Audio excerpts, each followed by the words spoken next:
Diabetes मधुमेह संदर्भात थोडक्यात माहिती.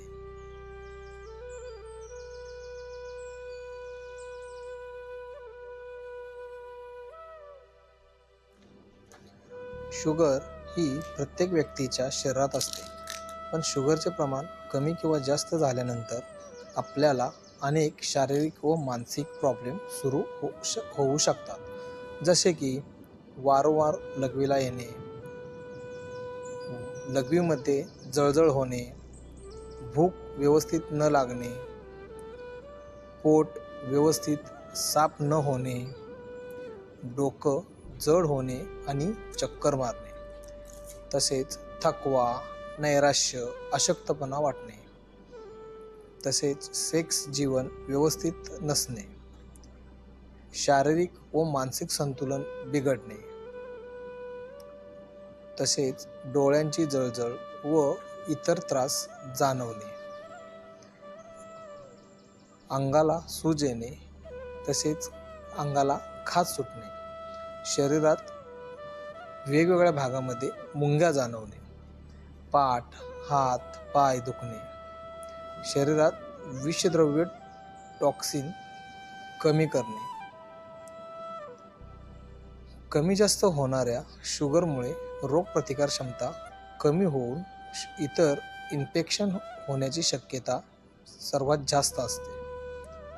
हे व असे अनेक प्रॉब्लेम शरीरात सुरू होतात व त्यामुळे मानसिकता बिघडते.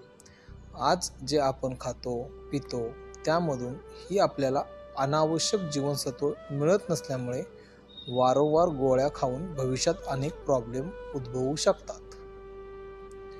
मुळात इंग्लिश औषध ही आपल्या शरीरातील शुगरचे प्रमाण कंट्रोलमध्ये ठेवण्याचे काम करतात, पण शुगरचा प्रॉब्लेम हा मुळात स्वादुपिंडाच्या पॅनक्रिया कार्यप्रणालीच्या बिघाडामुळे सुरू होतो.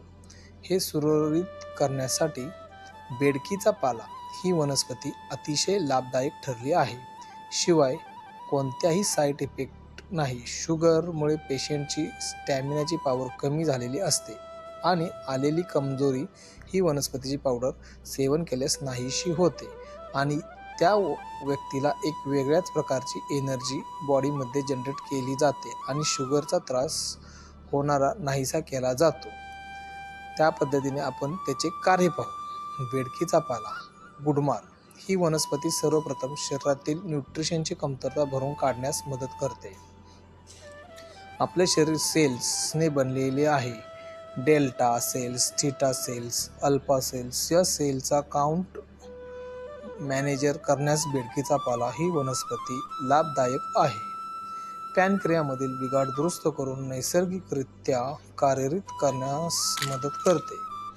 पॅनक्रिया स्वादुपिंड ॲक्टिव्ह होऊन नैसर्गिकरित्या इन्शुलन्स निर्मितीस मदत होते. त्यामुळे वरून इन्शुलन्स घेण्याचे व गोळीचेही प्रमाण हळूहळू कमी होण्यास मदत होते.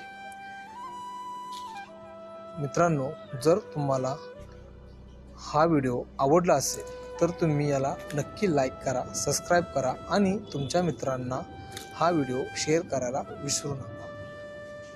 धन्यवाद.